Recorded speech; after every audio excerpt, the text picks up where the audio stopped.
이번 이야기는 출생의 비밀을 모르고 살고 있는 남자의 이야기입니다. 음모로 인한 회장님의 교통사고, 가까스로 살아난 남자가 직면하게 되는 출생의 비밀. 과연 이들은 위기에서 벗어날 수 있을까요? 아픔을 안고 살아가는 모자의 이야기 시작합니다. 느린 뉴스 TV. 빗방울이 앞유리를 두들기는 밤, 고급 세단이 고속도로를 달리고 있었습니다. 운전석에 앉은 최준혁은 와이퍼를 빠르게 작동시키며 전방을 주시했습니다. 그의 시선은 잠시 백미러로 향했고 뒷좌석에 앉아 서류를 검토하는 강민희 회장의 모습이 어렴풋이 비쳤습니다. 준혁의 손이 핸들을 쥔 채 미세하게 떨렸지만 그는 곧 시선을 도로로 돌렸습니다. 갑자기 맞은편 차선에서 대형 트럭이 중앙선을 넘어왔습니다. 눈부신 헤드라이트가 준혁의 얼굴을 비췄고 그는 본능적으로 핸들을 오른쪽으로 꺾었습니다. 차량은 회전하며 가드레일 쪽으로 밀려났고 격렬한 충돌음과 함께 세단은 두 바퀴를 들어 올린 채 멈춰 섰습니다. 연기가 자욱한 차 안에서 준혁은 피를 흘리며 정신을 차렸습니다. 그는 고개를 돌려 뒷좌석을 확인했고 의식을 잃은 채 고개가 옆으로 꺾인 회장을 발견했습니다. 준혁은 안전벨트를 풀고 뒷문을 열었습니다. 그는 회장을 조심스럽게 차 밖으로 끌어냈고 빗속에서 그녀를 자신의 품에 안았습니다. 회장님, 정신 차리세요. 준혁의 목소리는 떨렸지만 회장은 반응이 없었습니다. 그는 119에 전화를 걸며 도로 위에 회장을 눕혔고 재킷을 벗어 그녀를 덮어주었습니다. 응급실에 도착한 회장은 곧바로 중환자실로 옮겨졌습니다. 의료진이 분주하게 움직이는 가운데 준혁은 복도 벽에 기댄 채 멍하니 서 있었습니다. 그의 이마에서는 피가 흘러내렸지만 그는 치료를 거부하고 중환자실 문만 바라보았습니다. 구급차에서 가져온 회장의 소지품 가방이 의자 위에 놓여 있었습니다. 준혁은 바닥에 떨어진 낡은 가죽 지갑을 집어들었고 그 안에서 오래된 흑백 사진 한 장이 튀어나왔습니다. 사진 속에는 젊은 남녀가 강변에서 환하게 웃고 있었습니다.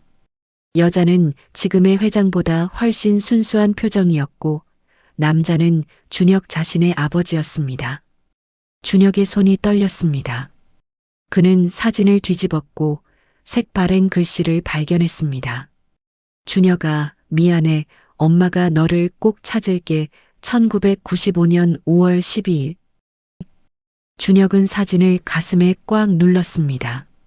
그의 입술이 떨리며 무언가를 중얼거렸지만 소리는 나오지 않았습니다.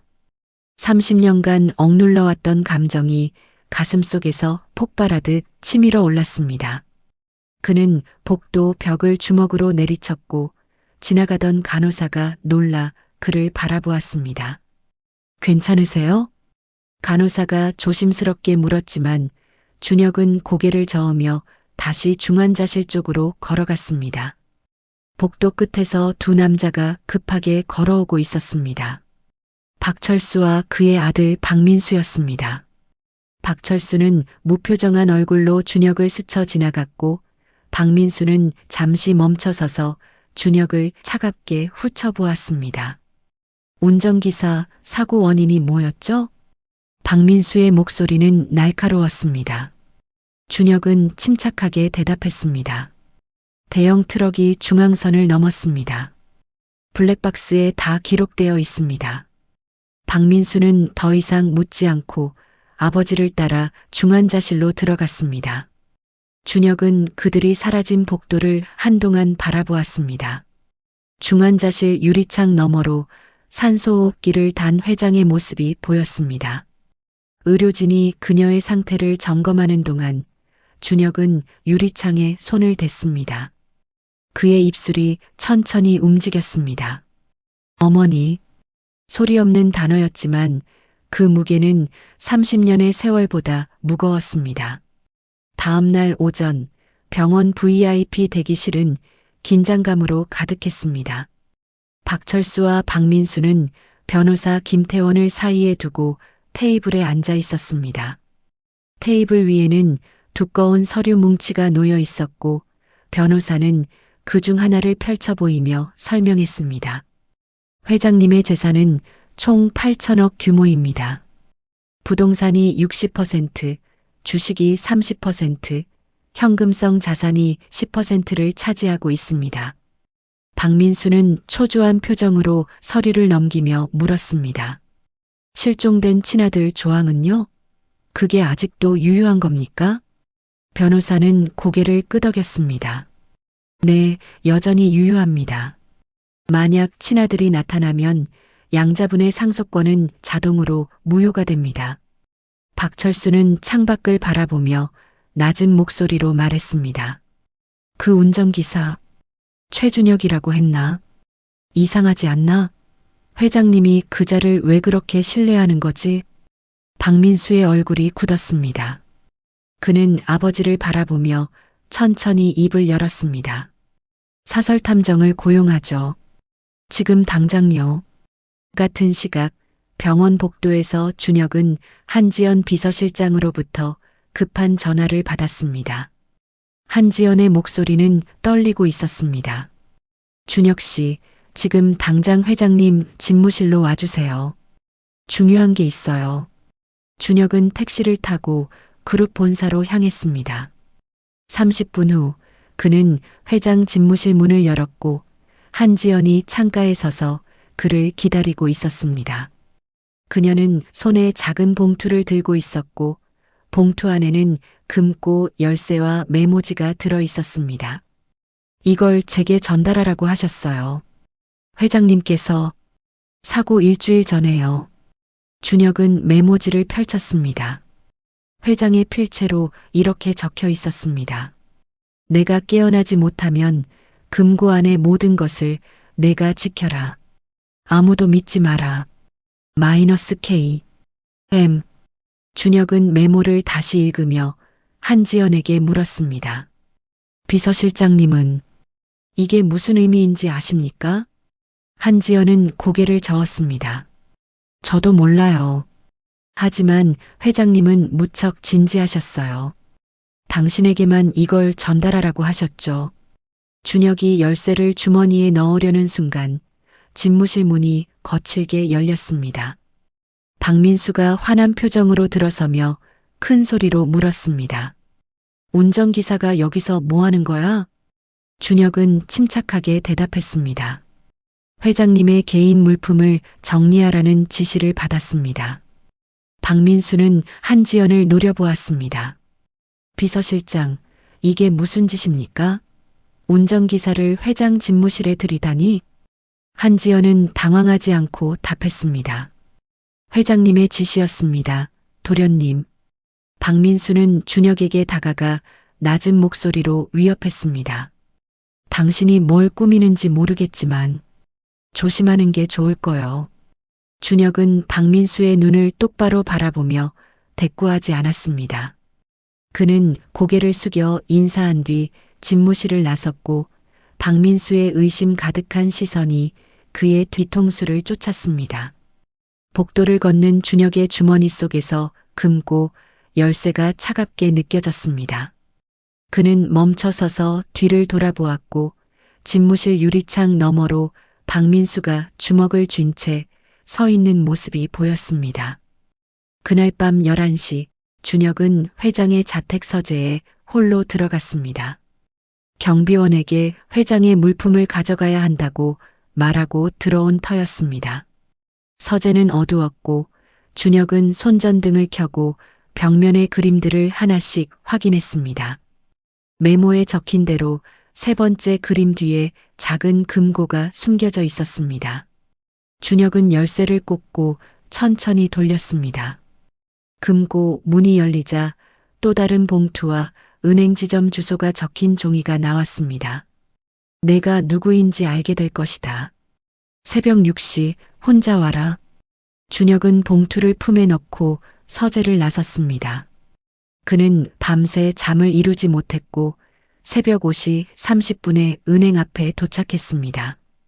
은행이 문을 열자마자 준혁은 비밀 금고실로 안내받았습니다. 직원은 그의 신분증과 열쇠를 확인한 뒤 금고 앞에서 물러났습니다. 준혁은 심호흡을 하고 금고 문을 열었습니다. 금고 안에는 두꺼운 파일 여러 개와 통장 사본, 그리고 수십 장의 사진이 가득 담겨 있었습니다. 준혁의 손이 떨렸습니다. 그는 첫 번째 파일을 꺼내 펼쳤습니다. 가장 위에는 그의 초등학교 입학식 사진이 있었습니다. 교복을 입은 어린 준혁이 아버지 손을 잡고 학교 정문 앞에 서 있는 모습이었습니다. 사진 옆에는 작은 메모가 붙어 있었습니다. 2001년 3월 2일. 우리 준혁이 학교에 갔구나. 엄마는 멀리서 봤어. 내가 행복해 보여서 다행이야. 준혁은 다음 페이지를 넘겼습니다. 중학교 졸업식 사진, 고등학교 수학여행 사진, 대학 입학 통지서 복사본.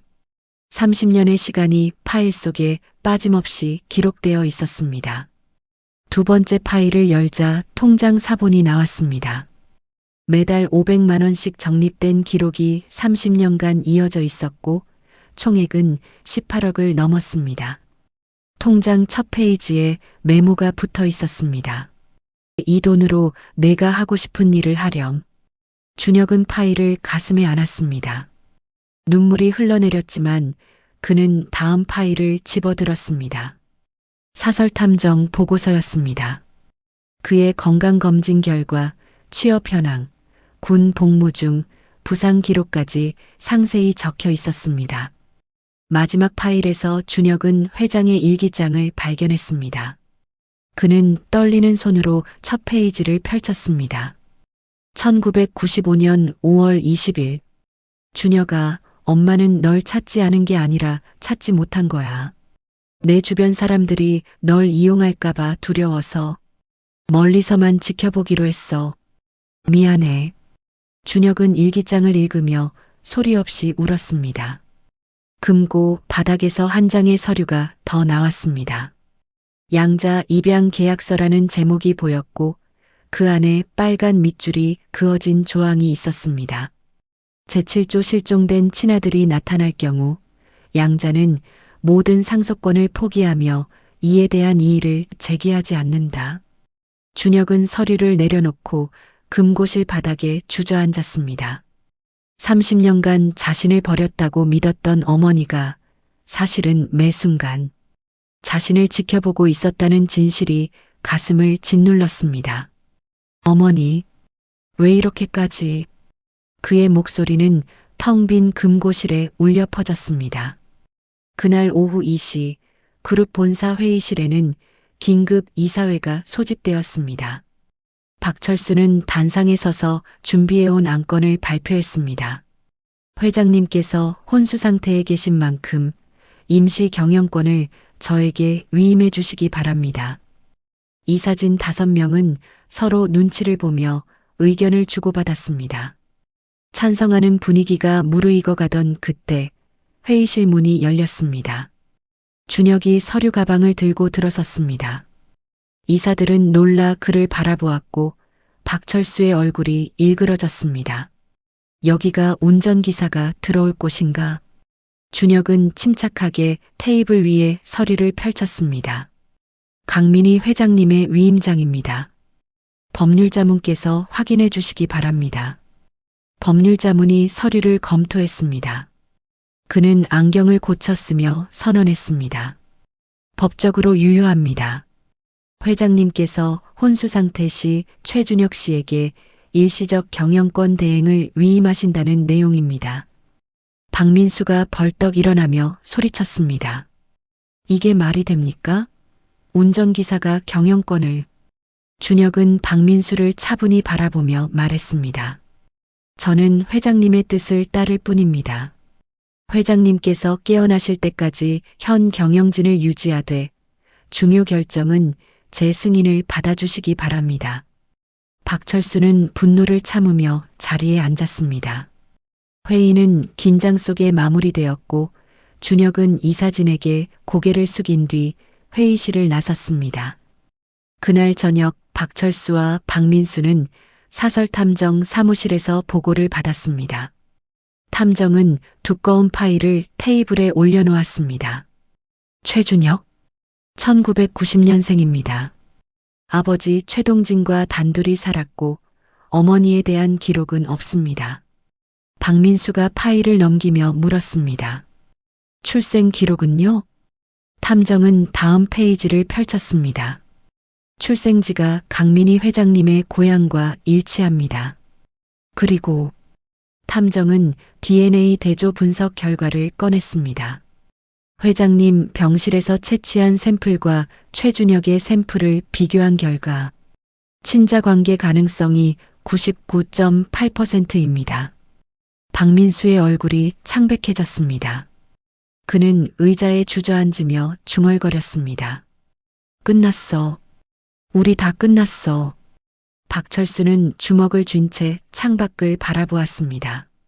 아직 방법이 있어. 그자가 사라지면. 박민수는 아버지를 놀란 눈으로 바라보았지만 박철수는 이미 전화기를 꺼내 누군가에게 전화를 걸고 있었습니다. 밤 10시 준혁은 병원 주차장에서 차에 시동을 걸었습니다.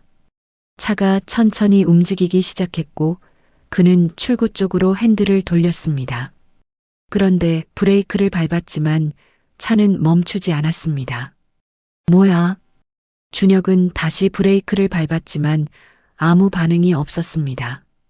차는 계속 앞으로 굴러갔고 그는 급히 사이드 브레이크를 당겼습니다. 차가 비틀거리며 가까스로 멈춰섰습니다. 준혁은 차에서 내려 차 밑을 확인했습니다. 손전등을 비추자 브레이크 라인이 깔끔하게 절단되어 있는 것이 보였습니다. 그는 천천히 일어서며 주차장을 둘러보았습니다. 어두운 구석에서 CCTV 카메라가 그를 향해 있었습니다. 준혁은 카메라를 바라보며 낮은 목소리로 중얼거렸습니다. 이제 그렇게 나오는 거군요. 다음 날 오전 회장의 상태가 급격히 악화되었습니다. 의료진은 박철수와 준혁을 복도로 불러냈고 담당 의사가 심각한 표정으로 말했습니다. 뇌출혈이 진행되고 있습니다. 최악의 상황을 대비하셔야 할 것 같습니다. 박철수는 고개를 끄덕였고 즉시 변호사에게 전화를 걸었습니다. 지금 당장 유언 집행 준비를 하시오. 준혁은 중환자실 유리창 너머로 회장을 바라보았습니다.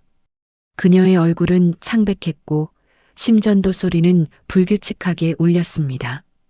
오후 1시 변호사 사무실에 박철수, 박민수 그리고 준혁이 모였습니다. 변호사 김태원은 책상 위에 봉인된 유언장을 올려놓았습니다. 그는 세 사람을 차례로 바라보며 입을 열었습니다. 유언장 공개를 시작하겠습니다. 변호사가 봉인을 뜯자 박민수는 긴장한 표정으로 몸을 앞으로 기울였습니다. 변호사는 첫 페이지를 읽기 시작했습니다. 본인 강민희는 다음과 같이 유언합니다.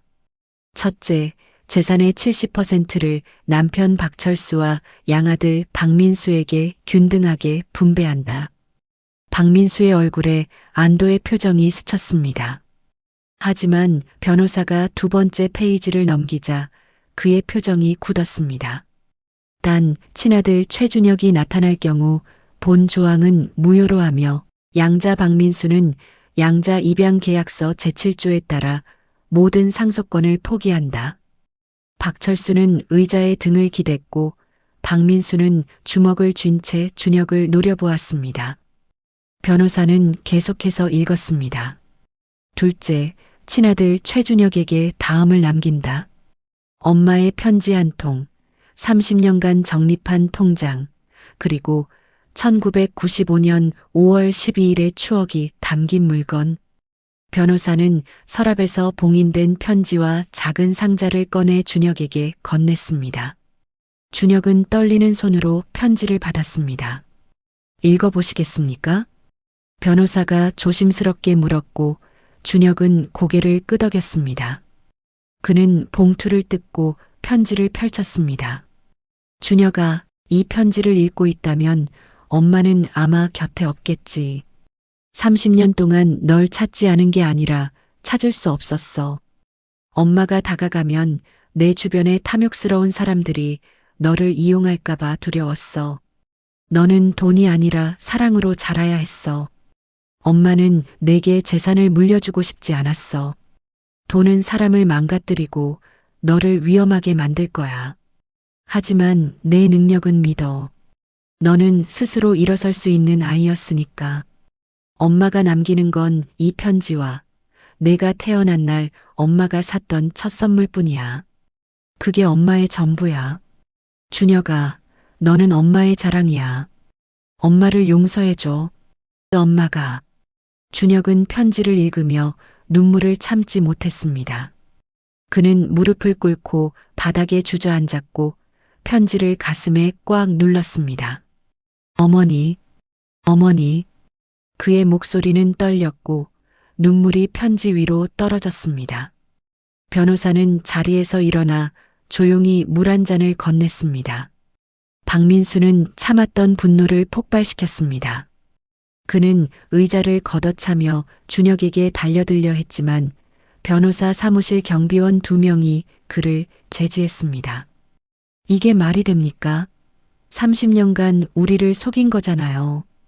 박철수는 아들을 진정시키며 준혁을 차갑게 바라보았습니다.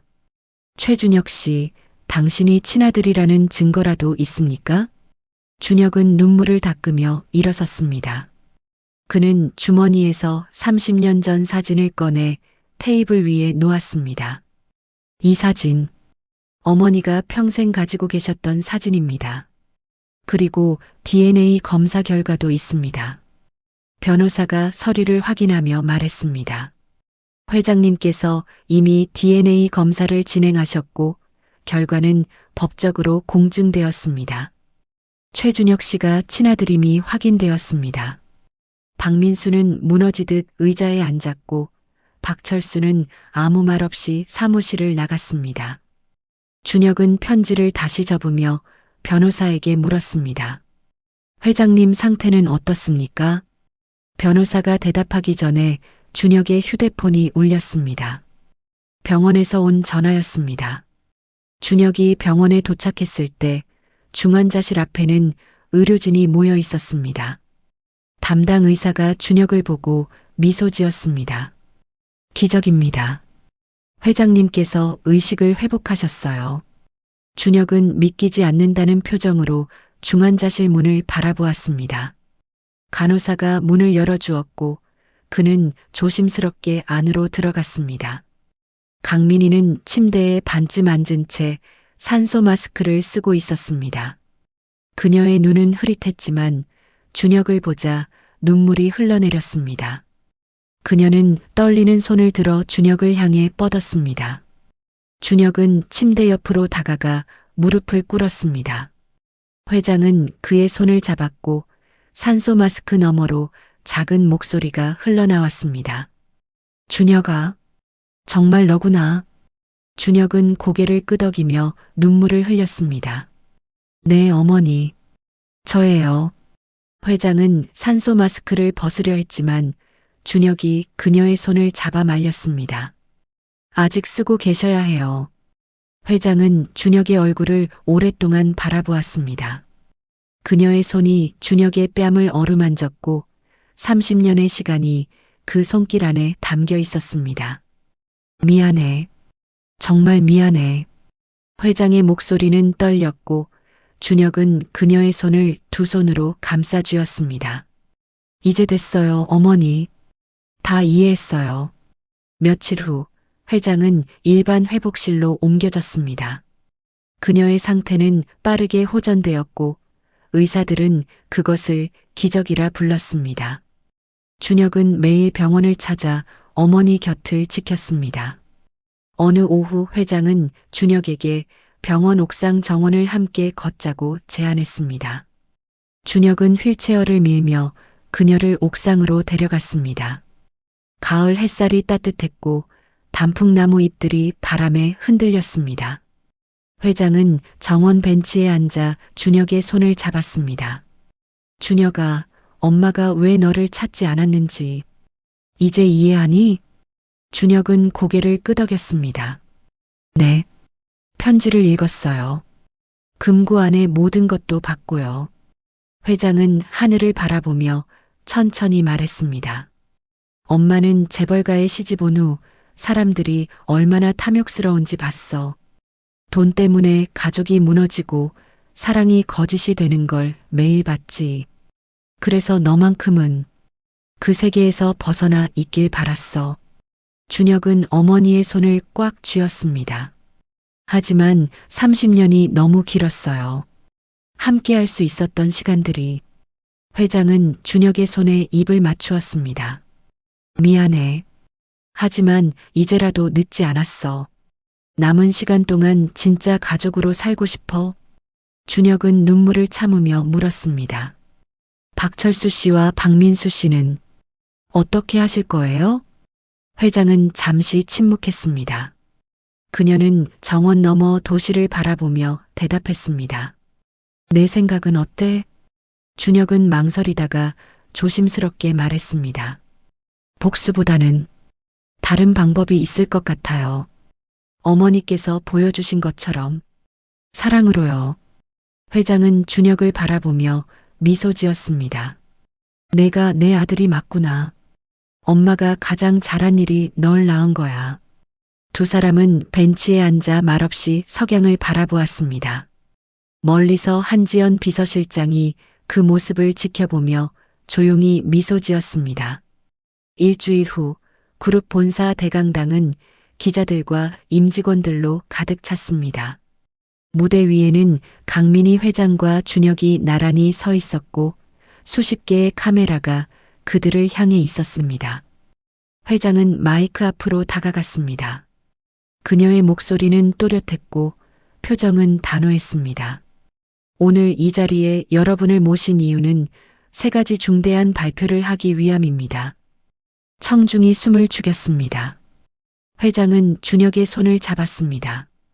첫째, 제 곁에 이 사람은 제 친아들 최준혁입니다. 대강당이 술렁였습니다. 기자들이 카메라 셔터를 눌러댔고 임직원들은 놀라 서로를 바라보았습니다. 회장은 잠시 멈췄다가 계속 말했습니다. 30년 전 저는 가난한 첫사랑과의 아들을 두고 재벌가에 시집갔습니다. 그 선택이 옳았는지는 모르겠습니다. 하지만 오늘 저는 제 아들을 세상에 소개합니다. 준혁은 청중을 향해 깊이 고개를 숙였습니다. 회장은 숨을 고르고 두 번째 발표를 시작했습니다. 둘째, 저는 제 전 재산 8천억 원을 사회에 환원하기로 결정했습니다. 대강당이 다시 한번 술렁였습니다. 이번엔 더 큰 충격이었습니다. 한 기자가 손을 들어 물었습니다. 회장님, 그럼 상속은 어떻게 되는 겁니까? 회장은 차분히 대답했습니다.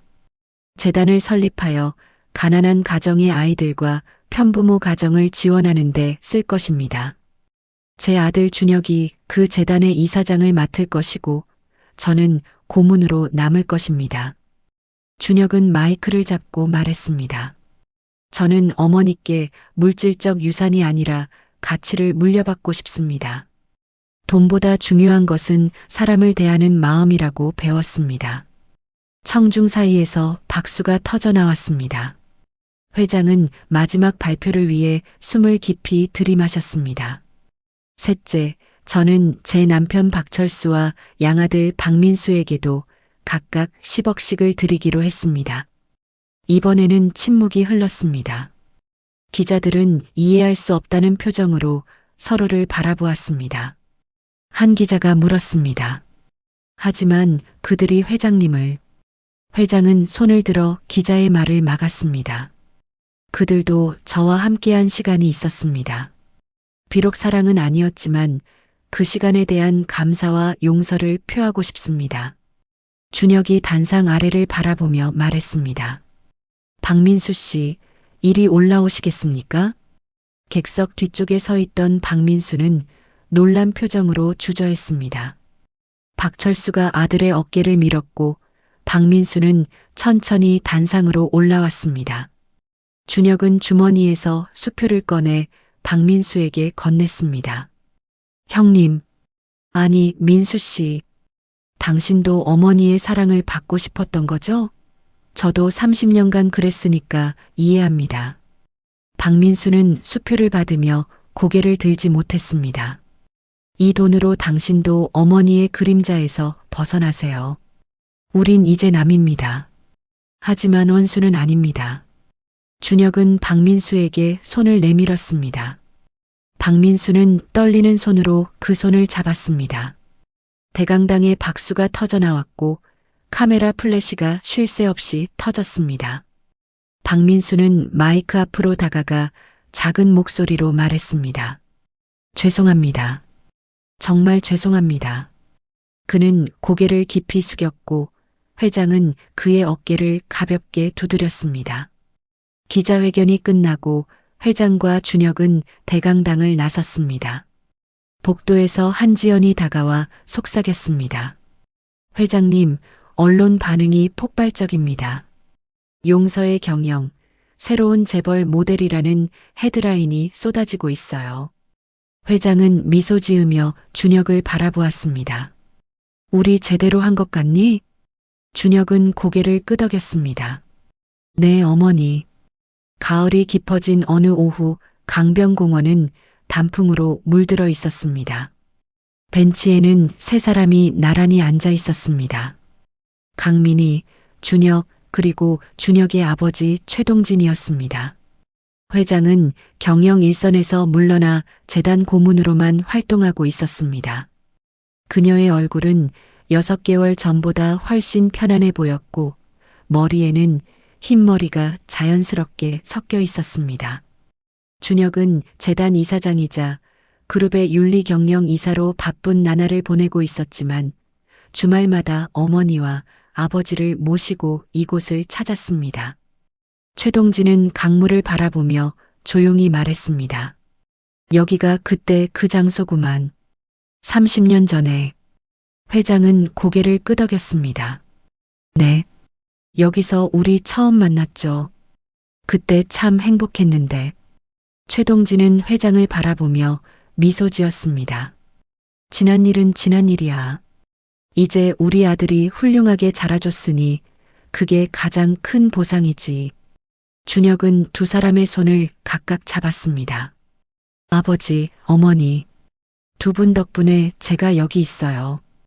회장은 준혁의 손을 꽉 쥐었습니다. 엄마가 이제야 깨달았어. 인생에서 가장 큰 유산은 돈이 아니라 사랑하는 사람들과의 시간이라는 걸. 강변을 따라 젊은 연인들이 손을 잡고 걸어가고 있었습니다. 그들은 세 사람의 화목한 모습을 보고 미소 지으며 지나갔습니다. 준혁은 그들을 바라보며 중얼거렸습니다. 저 사람들도 언젠가 시련을 겪겠죠. 하지만 결국엔 회장이 그의 말을 이었습니다. 결국엔 사랑으로 이겨낼 거야. 우리처럼. 이제 저녁이나 먹으러 갈까? 회장과 준혁은 웃으며 일어섰습니다. 세 사람은 단풍길을 따라 천천히 걸었고 석양이 그들의 뒷모습을 따뜻하게 비쳤습니다. 벤치에 혼자 남은 한 노인이 세 사람의 모습을 바라보며 혼잣말을 했습니다. 참 보기 좋구먼. 가족이란 게 저런 거지. 강변공원 입구에서 세 사람은 멈춰서서 강을 바라보았습니다. 회장은 준혁의 어깨에 머리를 기댔고 최동진은 하늘을 올려다보았습니다. 좋은 날씨네. 최동진이 말했고 준혁은 대답했습니다. 네, 정말 좋은 날이에요. 회장은 아무 말 없이 두 사람의 손을 잡았습니다. 30년의 시간이 이 순간에 모두 녹아들었습니다. 잃어버린 시간도 늦은 인정도 모두 이 따뜻한 손길 안에서 의미를 찾았습니다. 카메라는 세 사람의 손을 클로즈업했고 그들의 모습은 점점 작아져 강변 풍경 속으로 녹아들었습니다. 사람들은 묻습니다. 30년이라는 시간을 어떻게 용서할 수 있냐고. 저는 이렇게 답합니다. 용서는 과거를 지우는 게 아니라 미래를 선택하는 것이라고. 어머니는 제게 돈 대신 사랑을 가르쳐 주셨습니다. 그리고 그 사랑이야말로 영원히 사라지지 않는 진짜 유산이라는 것을요. 화면이 천천히 어두워지고 석양 속에서 세 사람의 실루엣만이 남습니다. 강물이 흐르는 소리와 함께 마지막 자막이 떠오릅니다. 잃어버린 시간도 늦은 인정도 결국 사랑으로 회복될 수 있다. 느린 뉴스 TV